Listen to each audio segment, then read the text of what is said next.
Hello everyone, welcome to EduTap. So in today's CAP Foundation series, we'll be discussing two very important topics, doctrine of constructive notice and doctrine of indoor management. And मेरा suggestion है कि ये video देखने के बाद या पहले आप इससे पहले वाला वीडियो जो है डॉक्ट्रिन ऑफ अल्ट्रा वायर्स वो भी ज़रूर देख लें।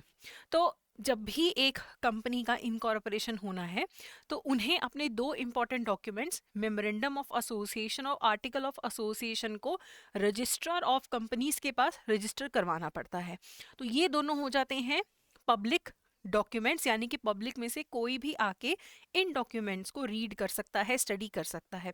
अब एक पर्सन एक कंपनी के साथ कॉन्ट्रैक्ट करने जा रहा है तो उस पर्सन की ड्यूटी है कि वो उस कंपनी से डील करते समय इन पब्लिक डॉक्यूमेंट्स को इंस्पेक्ट कर ले, जो भी मेमोरेंडम और आर्टिकल ऑफ एसोसिएशन है उन्हें स्टडी कर ले और ये देख ले कि जो भी वो उस कंपनी के साथ कॉन्ट्रैक्ट करने जा रहा है उसकी provisions are according to these MOA and AOA।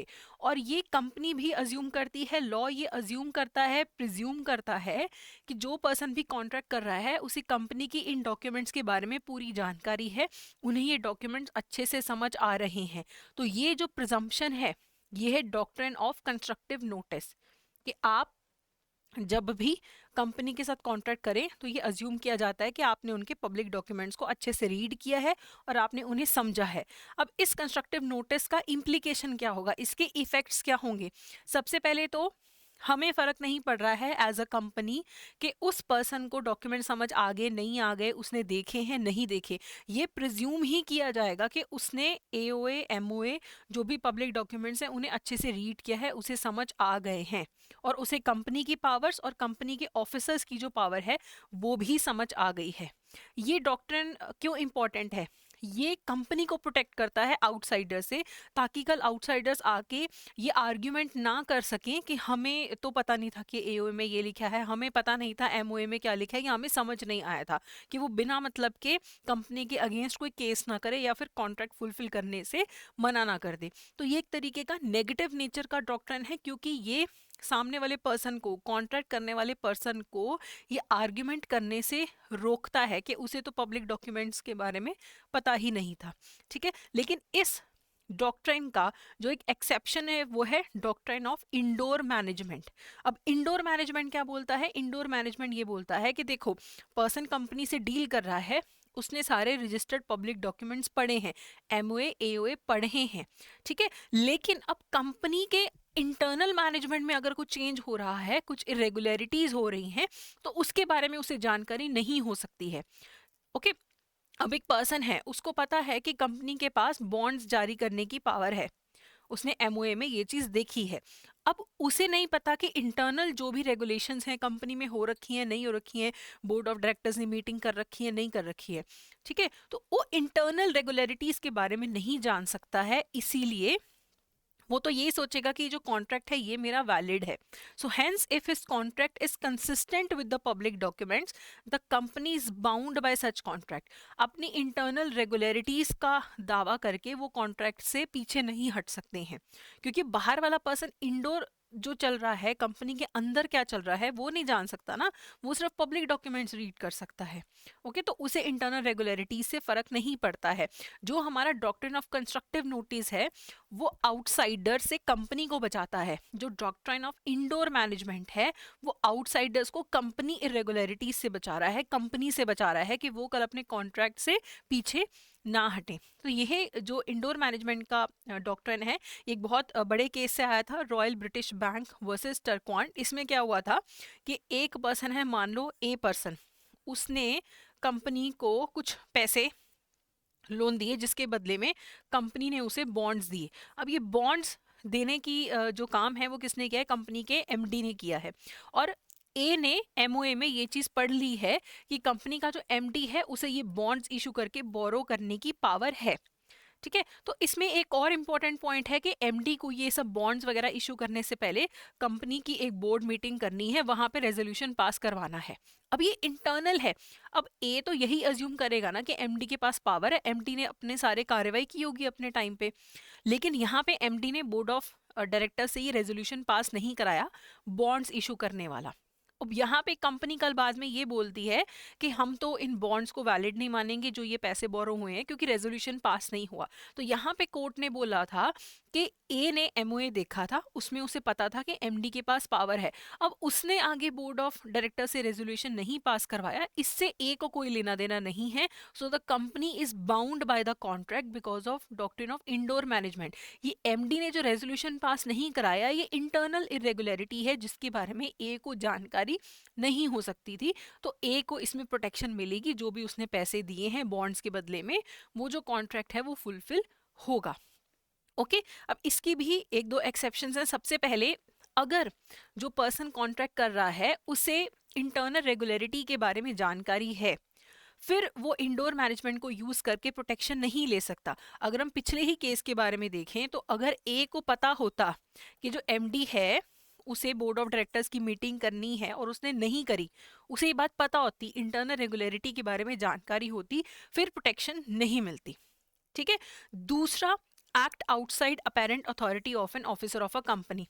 अगर एक पर्सन किसी ऑफिसर के थ्रू कंपनी से कॉन्ट्रैक्ट करता है, उस ऑफिसर के पास उस कॉन्ट्रैक्ट को करने की अथॉरिटी नहीं थी, फिर भी उसने आउटसाइडर के साथ कॉन्ट्रैक्ट कर लिया, तो यहाँ पे कंपनी की कोई लायबिलिटी नहीं बनती है, बिकॉज इन फर्स्ट प्लेस उस ऑफिसर के पास कोई अथॉरिटी ही नहीं थी कंपनी के साथ डील करवाने की आउटसाइडर की। तो ये भी एक्सेप्शन है, यहाँ पे भी इंडोर मैनेजमेंट काम नहीं करेगा, कंपनी की लायबिलिटी नहीं बनेगी। ओके तो यहाँ एमडी वाले केस में तो अथॉरिटी थी ना उसके पास, यहाँ पे अगर ऑफिसर के पास अथॉरिटी ही नहीं है तो फिर इंडोर मैनेजमेंट के अंदर प्रोटेक्शन नहीं मिलता है। ओके तो अभी हम कुछ एमसीक्यूज कर लेते हैं। Which of the following statement is correct?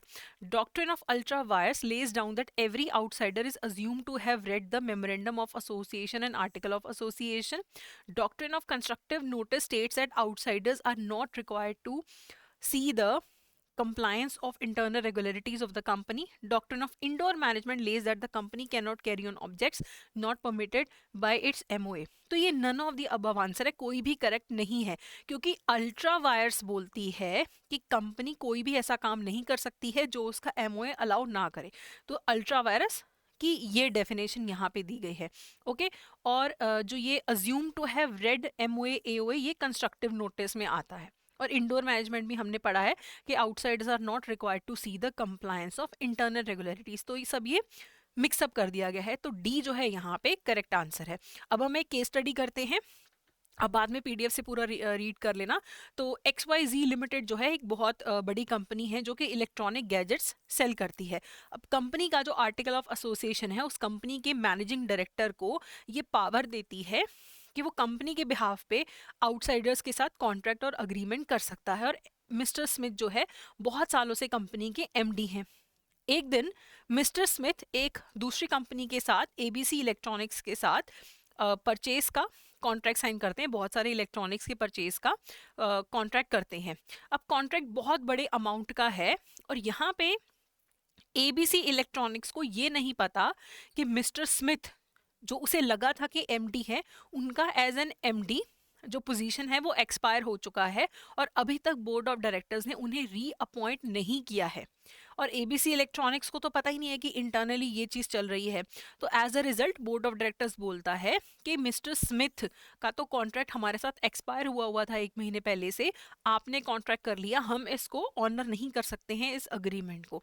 अब ABC इलेक्ट्रॉनिक को तो फाइनेंशियल दिक्कत आएगी क्योंकि XYZ वाले पेमेंट नहीं कर रहे, क्योंकि वो कह रहे हैं कि मिस्टर स्मिथ के पास तो पावर ही नहीं थी क्योंकि वो MD थे ही नहीं उस टाइम पे। तो यहाँ पे क्वेश्चन बनता है, how does the doctrine of indoor management apply and what protection does it offer to ABC Electronics, the third party dealing with XYZ Limited? तो क्या ABC Electronics को डॉक्ट्रिन ऑफ इंडोर मैनेजमेंट के under protection मिलेगी? पहला option है does not apply इस case में as mister Smith had exceeded his authority. दूसरा, doctrine applies, it protects ABC Electronics as they can rely on Mr. Smith's apparent authority। कि अब ABC Electronics को क्या पता कि उनका MD का पोजीशन एक्सपायर हो गया क्योंकि मिस्टर स्मिथ तो बहुत सालों से MD थे।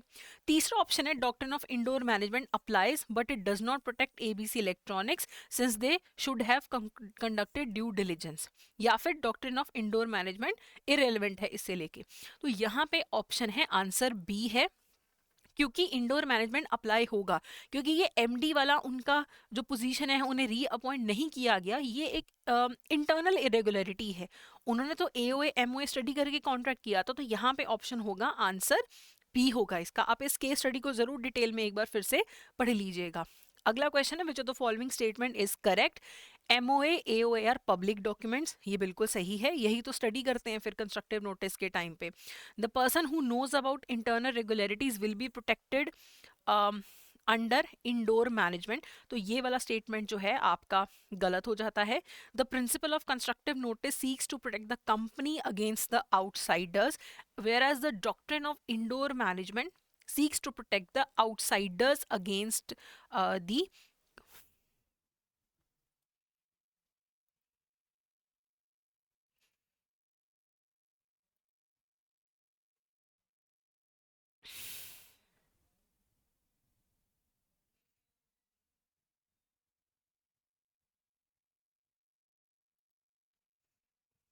So the next question is which of the following statement is incorrect? MOA, AOA are public documents. ये बिल्कुल सही है. The person who knows about internal regularities will be protected under indoor management. नहीं, जहाँ पे person को पता है internal irregularities का, वहाँ उसे protection नहीं मिलती है. The principle of constructive notice seeks to protect the company against the outsiders. Indoor management seeks to protect the outsiders against the company. ये भी बिल्कुल सही है. तो यहाँ पे incorrect पूछा गया है, तो B जो है यहाँ पे वो हमारे पास incorrect ऑप्शन है.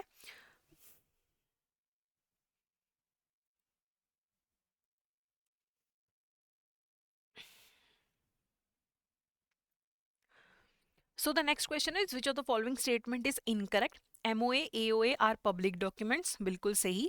Person who knows about internal regularities will be protected under indoor management. नहीं, अगर internal irregularities का पता है फिर protection नहीं मिलती है. Constructive notice seeks to protect the company against the outsiders and indoor management seeks to protect the outsiders against the company. ये statement बिल्कुल सही है.